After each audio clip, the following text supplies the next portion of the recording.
After losing his wife, Evelyn, to a sudden illness, Martin Hayes finds himself unable to let go. Consumed by grief, he places a small recording device in Evelyn's favorite room, her sunlit study, hoping to hear her voice one last time. For weeks, the device remains silent, capturing nothing but the creak of floorboards. But one fateful night, the recording reveals something chilling, whispers that aren't Evelyn's. What Martin uncovers will drag him into a nightmarish web of sorrow and terror. Martin Hayes sat in the dimly lit study, the faint scent of lavender and old books surrounding him. It was Evelyn's favorite room, a place where she had spent countless hours reading, writing letters, and dreaming of the future they would never have. Her presence lingered here, in the creak of the leather armchair, in the way the sunlight filtered through the lace curtains she had chosen. But now, the room was unbearably silent. It had been 3 months since Evelyn's sudden passing, 3 months of Martin wandering through their home, a ghost of himself, searching for fragments of the life they had shared. Friends and family had urged him to move on, to pack up her belongings, to leave this house filled with memories. But how could he? How could he say goodbye to someone who had been his entire world? The idea to place a recorder in the study had come to him late one sleepless night. He had read about people capturing voices from beyond the grave, loved ones reaching out from the other side. It was irrational, he knew, but grief had a way of twisting logic. If there was even the slightest chance of hearing Evelyn's voice again, he had to try. Martin set the small recorder on her desk, its blinking red light a stark contrast against the dark mahogany surface. He pressed record, his hands trembling. "Evelyn," he whispered, his voice cracking. "If you're here, if you can hear me, please, let me know." The first night, the recorder captured nothing but silence, interrupted occasionally by the groan of the old house settling. Martin listened to the playback with a mix of disappointment and relief. He told himself it was foolish to hope for anything more, and yet he couldn't stop himself from trying again. Each night he would leave the recorder running in the study, retreating to their bedroom where the emptiness felt like a physical weight pressing down on him. And each morning he would sit at the kitchen table, headphones on, scanning through hours of static and silence. Days turned into weeks, and still there was nothing. But Martin couldn't stop. The thought of giving up felt like losing Evelyn all over again. As the weeks passed, Martin began to notice subtle changes in the study. Books that had been perfectly aligned on the shelves would appear slightly askew. The framed photo of their wedding day, which sat on the desk, seemed to shift its angle ever so slightly. He dismissed these occurrences as tricks of the mind, the result of exhaustion and grief. But deep down, a small part of him wondered if it was something more. One evening, as Martin was preparing to leave the recorder in the study, he hesitated. He ran his fingers over the worn armrest of Evelyn's favorite chair, feeling the indentations where her hands had rested. "I miss you," he said, his voice barely above a whisper. "I don't know how to do this without you." The words hung in the air, heavy and unanswered. With a sigh, Martin turned to leave, the recorder blinking steadily in the darkened room. As he reached the doorway, he thought he heard a faint sound, a soft rustling, like the pages of a book being turned. He froze, his heart pounding, but when he turned back, the room was still. Shaking his head, he told himself it was nothing, just his imagination. That night, Martin dreamed of Evelyn. She was sitting in her chair, her favorite book in her lap, smiling at him. It felt so real that when he woke, he reached out for her, only to find the cold emptiness of his bed. The ache in his chest was almost unbearable. The next morning, as he reviewed the latest recording, Martin's breath caught. At first, it was the same static and silence he had grown accustomed to. But then, faintly, he heard it, a sound that made his blood run cold. A whisper, so soft he almost missed it. "Martin." He replayed the recording over and over, straining to make out the voice. It was faint, distorted, but unmistakably his name. A chill ran down his spine. It couldn't be Evelyn. The voice was too low, too unfamiliar. And yet, it was there, undeniable. Martin's hands shook as he set the recorder down. For the first time since her death, he felt something other than grief, a flicker of fear. Whatever he had captured, it wasn't the comforting presence he had been longing for, and it left him with more questions than answers. The next night he set up the recorder again, this time leaving it on longer than usual. He spoke into it before leaving the room, trying to remain calm. "Who are you?" he asked, his voice tinged with desperation. "What do you want from me?" He left the room, closing the door behind him, and sat in the darkened hallway, listening for any sounds from within. The house remained still, the air thick with tension. When Martin retrieved the recorder hours later, he hesitated before pressing play. The silence was almost unbearable this time, each second dragging on like an eternity. Then, at the very end, a whisper emerged. "Find me." Martin stared at the recorder, his mind racing. The voice was clearer now, stronger. It wasn't Evelyn. It was someone, or something, else. He felt a cold sweat break out on his forehead. Who, or what, was he inviting into his life? And could he bear to face the truth of what he had uncovered? Martin couldn't shake the dread after the recording. The voice wasn't Evelyn's, but it was undeniably real. The soft, commanding tone of "find me" played over and over in his head, becoming an obsession he couldn't ignore. He didn't know who or what he was supposed to find, but the words felt like both a plea and an order. The presence was real, and it terrified him. Determined to learn more, Martin spent hours in the study, leaving the recorder running and sitting silently in Evelyn's chair. He searched for signs, anything to explain what he'd heard. The room felt heavier with each passing day, as if it had absorbed his grief and fear. It was no longer a refuge, it was becoming a place of dread. If this presence had a connection to Evelyn, or could give him closure, he had to know. One evening, as the sun dipped low, casting long shadows across the walls, Martin spoke into the emptiness. The air felt thick, oppressive, as if the room itself was holding its breath. "Who are you?" he asked, his voice trembling. "What do you want from me?" For a long moment there was only silence. Then, faintly, a soft creak broke the stillness like footsteps shifting on the wooden floor. Martin froze, his heart pounding. "Why did you say to find you?" he continued, his voice cracking. "Please, just tell me what you want." The silence pressed down on him, making it hard to breathe. Just as he was about to leave, a soft rustling sound reached his ears. His eyes darted to Evelyn's desk, where her notebook sat untouched. He hadn't sorted through them yet. It felt too final, like admitting she was truly gone. But the sound was unmistakable. Something was urging him forward. With hesitant steps, Martin approached the desk. His hands trembled as he reached for the top notebook, one of Evelyn's journals. He paused, guilt welling up inside him. These were her private thoughts, pieces of her soul that she had never shared with him. But desperation and curiosity overpowered his hesitation. He needed answers.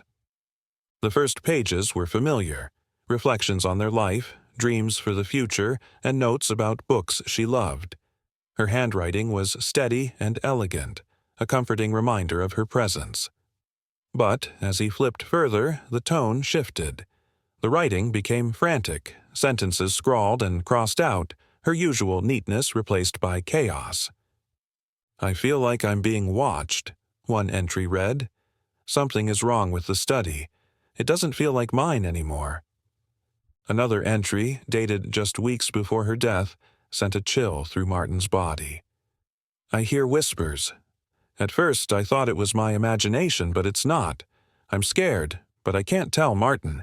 He'll think I'm losing my mind." Martin's hands shook as he read. Evelyn had been afraid, but she hadn't told him.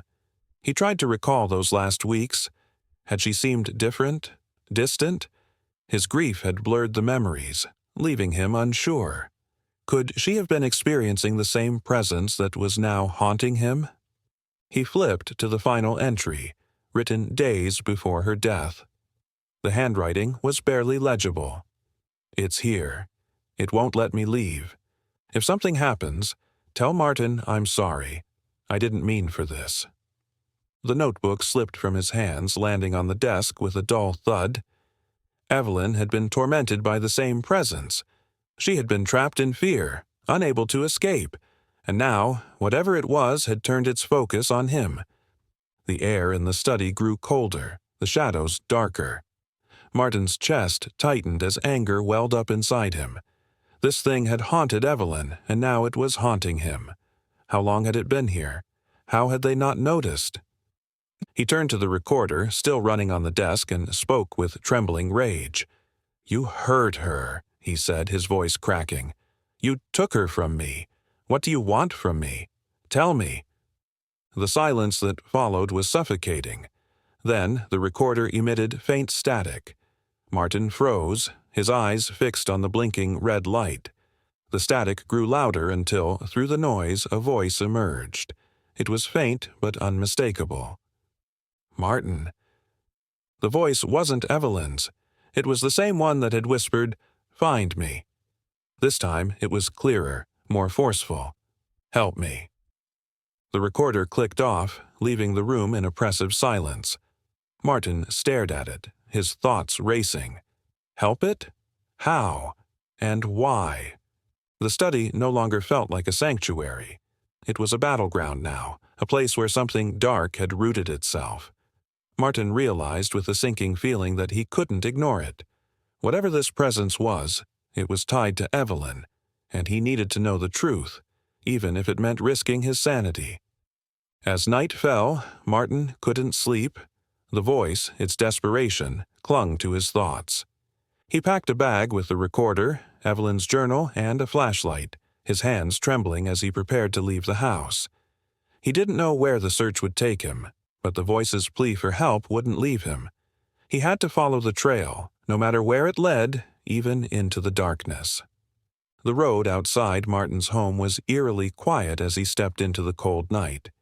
He held the recorder tightly in one hand and Evelyn's journal in the other, her words echoing in his mind. "It's here. It won't let me leave." What had she meant? And why had the voice pleaded for his help? The voice, it was sharper now, more distinct. It didn't sound angry, but there was something desperate in its tone. "Help me." It wasn't Evelyn, but it wasn't entirely unfamiliar. Martin realized he had no plan. He didn't know what he was searching for, only that he had to keep moving. He wandered through dimly lit streets, his breath visible in the cold air.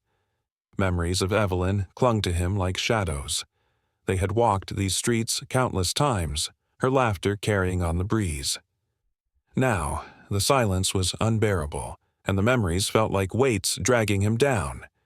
He gripped the recorder tighter, as if it could anchor him. The farther he walked, the stranger the air became. The chill deepened, cutting through his coat, and the world around him seemed to fade. The streetlights flickered, casting shadows that danced unnaturally. He glanced over his shoulder, half expecting to see someone behind him. There was no one. Then he heard it. A whisper, faint but unmistakable. It wasn't coming from the recorder. It was in the air, carried on the wind. Martin stopped in his tracks, his heart hammering. "Help me," it said again, clearer this time. The voice seemed to come from everywhere and nowhere. "Where are you?" Martin called out, his voice shaking.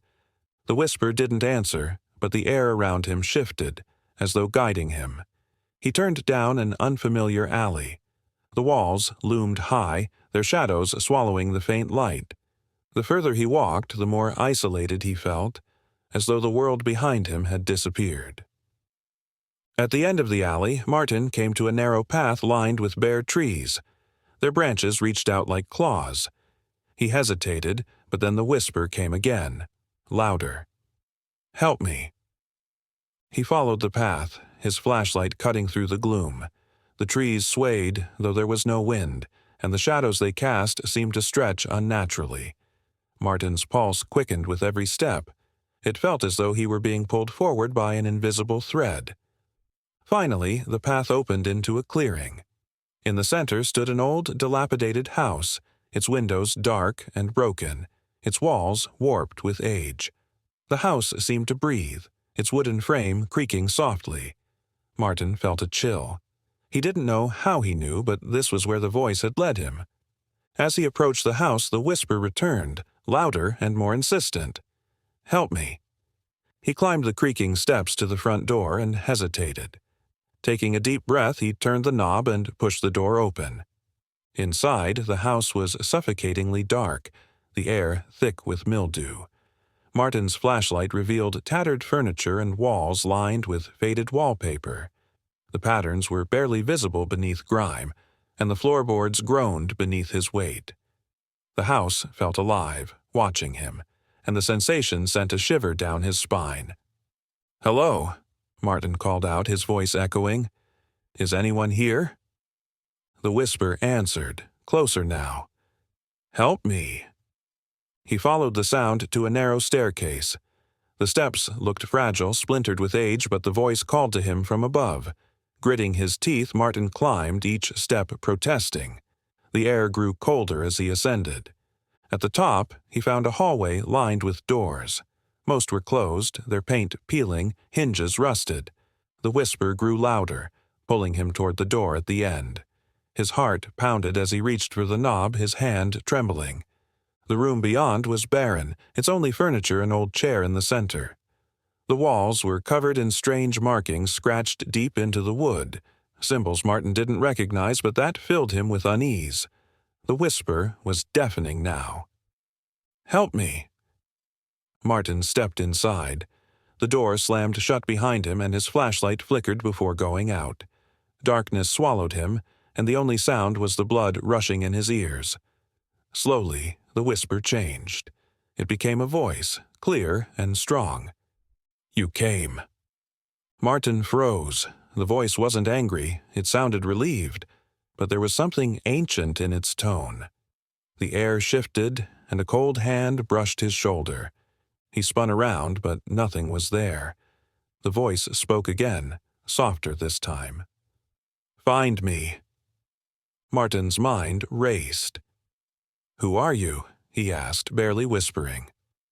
The voice didn't answer, but Martin felt a pull, as though unseen hands guided him. His flashlight flickered back to life, illuminating the markings. They twisted and shifted.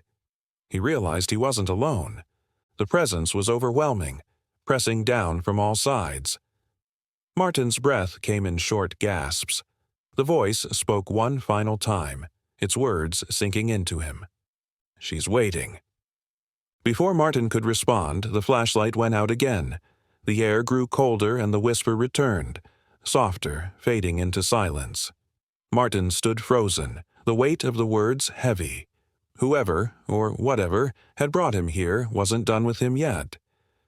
The darkness around Martin felt alive, wrapping him in a suffocating shroud. His flashlight remained stubbornly off, and the silence was broken only by his ragged breathing. The weight of the voice's final words echoed in his mind. "She's waiting." Was it truly Evelyn? Or was the presence toying with his grief, dragging him deeper into the unknown? Martin smacked the flashlight against his palm until it flickered back to life, its weak beam illuminating the strange symbols on the walls. The jagged shapes seemed to writhe under the light, mocking his attempts to understand. "Who are you?" Martin demanded, his voice trembling. The silence that followed was deafening. He took a shaky step forward, the air thick and oppressive. He could feel unseen eyes watching him, an invisible weight pressing down on his chest. The whisper returned, faint and desperate. "Help me." Martin turned toward the markings, studying them more closely. Some resembled crude eyes, others were swirls and jagged spirals carved deep into the wood. One, in particular, caught his attention. A blackened spiral burned into the surface. As he reached out to touch it, the room trembled violently. The floor groaned, and a low, guttural sound reverberated through the air. Martin stumbled back, his heart racing. The whisper grew louder, overlapping itself in distorted bursts. "Help me. Find me. Please." The walls themselves seemed to cry out, their markings glowing faintly in the dim light. Suddenly, the door creaked open. Martin spun, the flashlight cutting through the hallway beyond. It was empty, but the air was colder, biting against his skin. Something was pulling him forward, deeper into the house.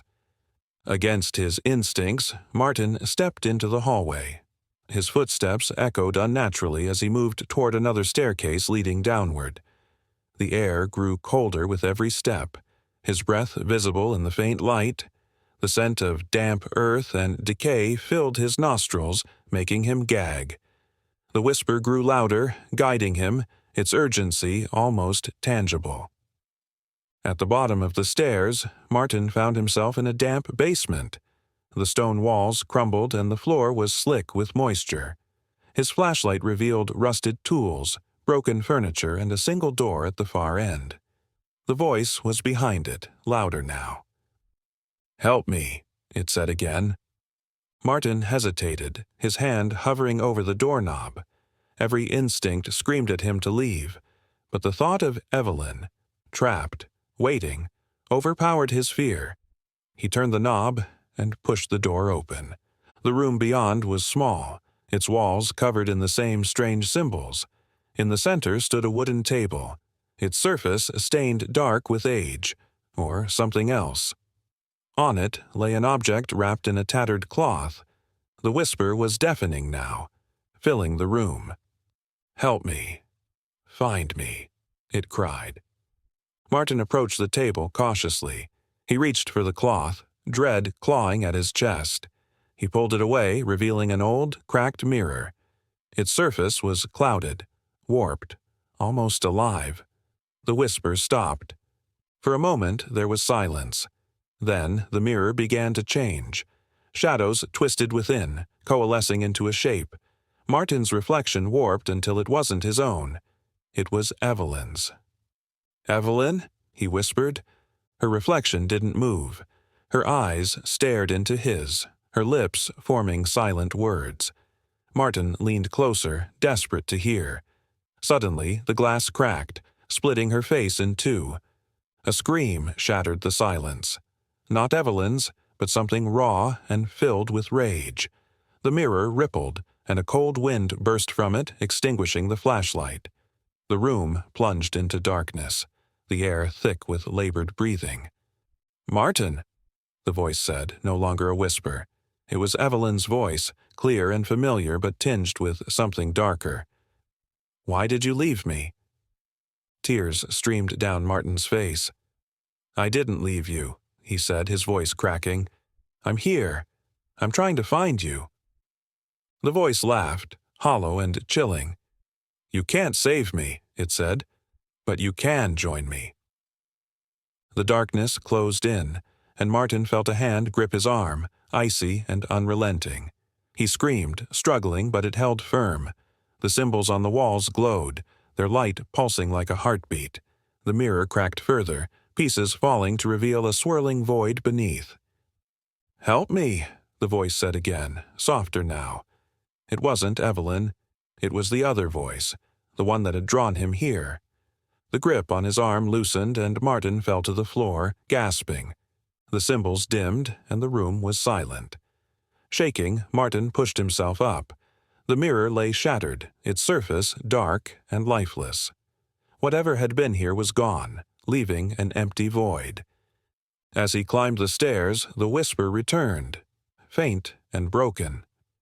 "She's waiting," it said, fading. Martin paused at the top, his legs trembling beneath him. He looked back at the basement door, feeling its lingering chill. Whatever force had brought him here wasn't done. If Evelyn truly was waiting, he would find her, no matter the cost.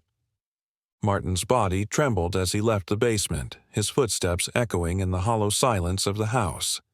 The broken flashlight hung limply in his hand. The air felt colder now, the whisper lingering in his mind. "She's waiting." The house seemed to pulse with a strange energy. The faint hum of something unseen filled the air, and the symbols etched into the walls seemed brighter, their edges sharper. The house felt alive, watching. "Why are you doing this?" Martin's voice cracked as he spoke into the empty air. His throat was raw, the words barely audible. "What do you want from me?" No answer came, but the hum grew louder, reverberating through his skull. He pressed his hands against his temples, trying to drown it out. Then, faintly, the whisper returned. "Upstairs," it said, the word drawn out, melodic. Martin hesitated, his mind screaming at him to leave, to run. But his legs moved against his will, taking him to the staircase. Each step groaned under his weight, the sound amplified by the eerie quiet. He gripped the banister, his knuckles white as he climbed. The second floor was darker than the rest of the house, the air heavy with dust and decay. Martin's flashlight flickered back to life, casting erratic shadows on the walls. The hallway stretched endlessly before him, its doors closed tight.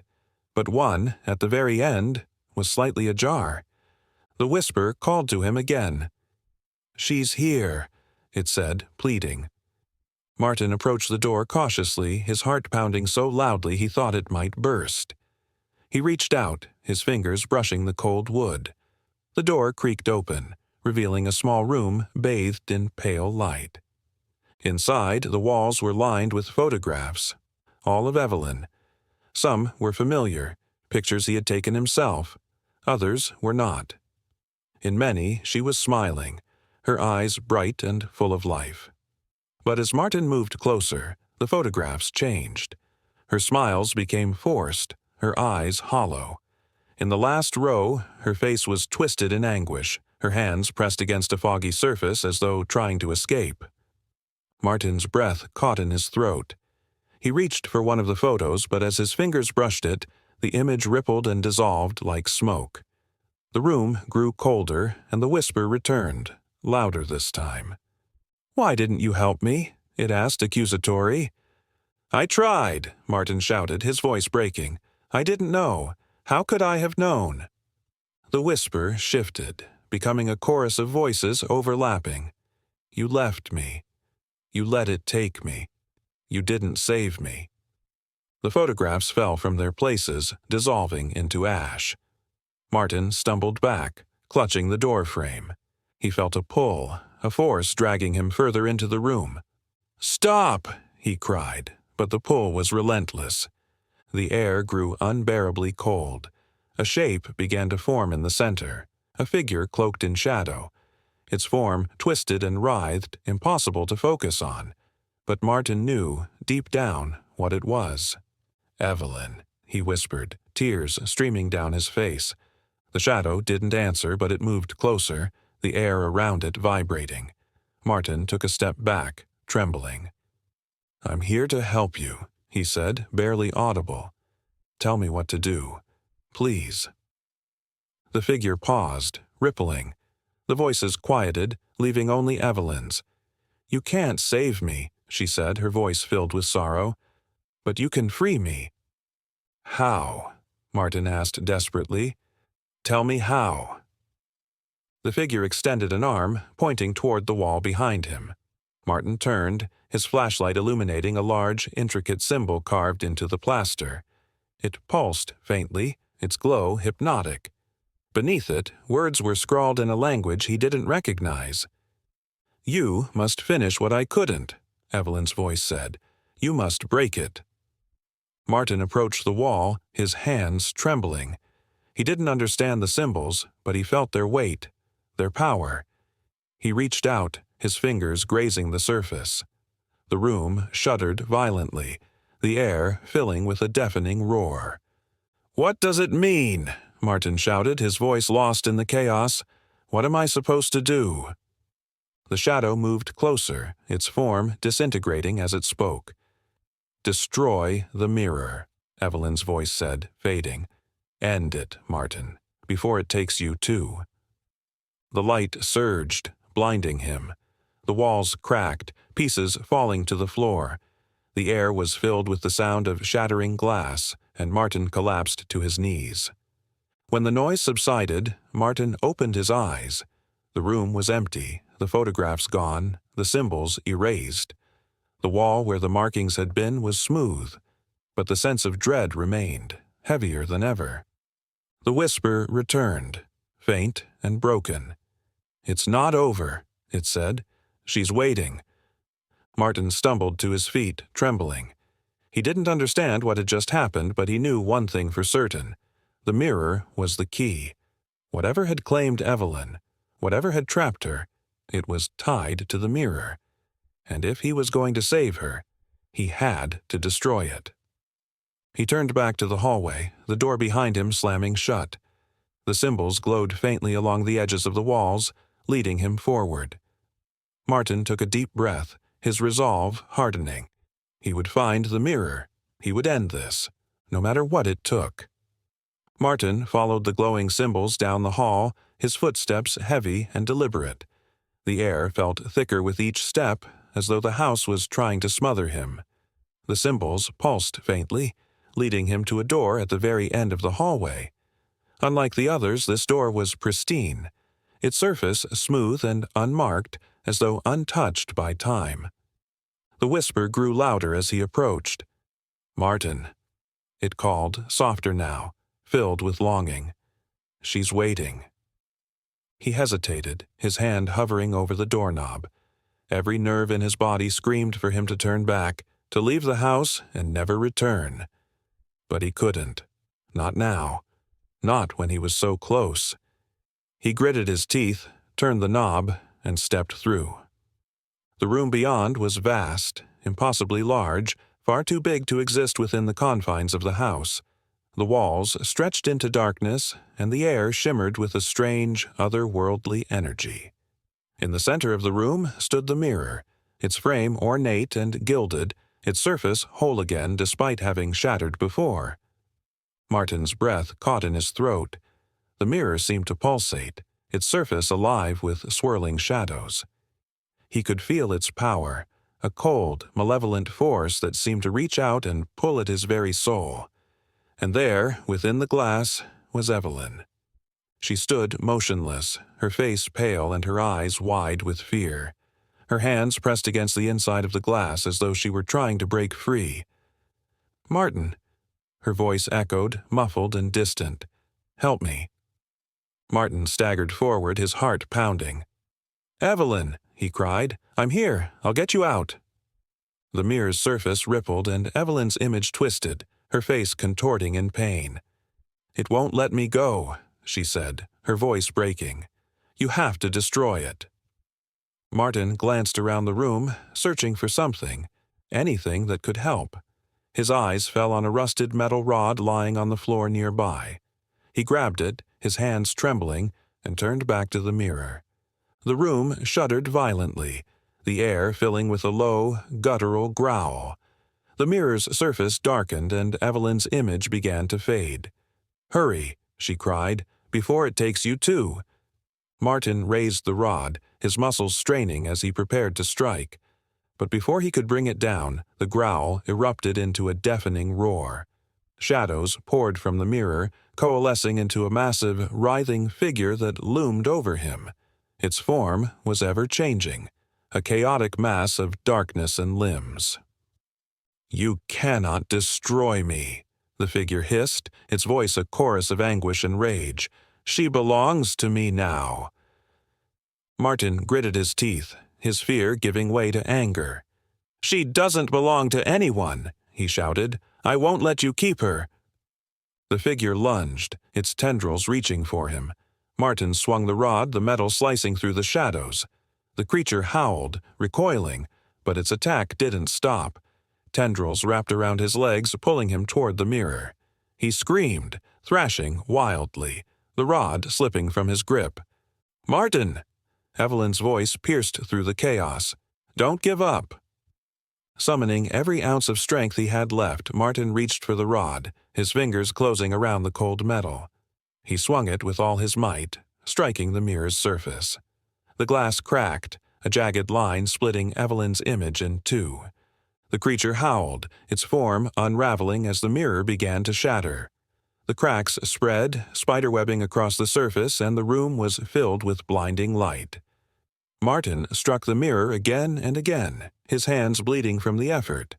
With one final blow, the mirror exploded, shards of glass scattering in every direction.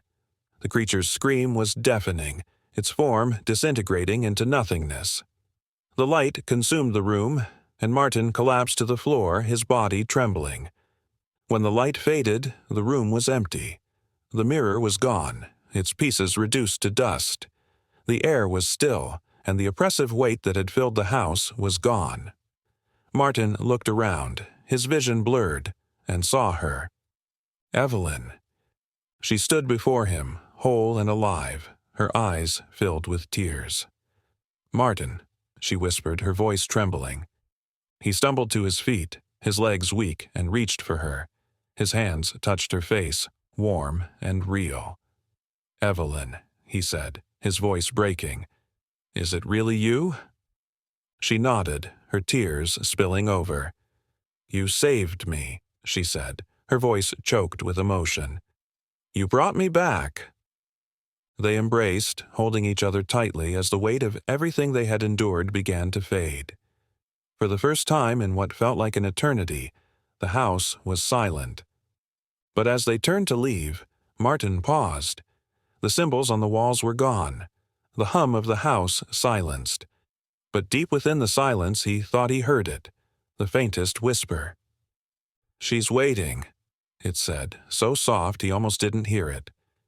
Martin tightened his grip on Evelyn's hand, his resolve unshaken. Whatever force had brought them here, whatever darkness had tried to claim them, he knew one thing for certain. They had won. For now.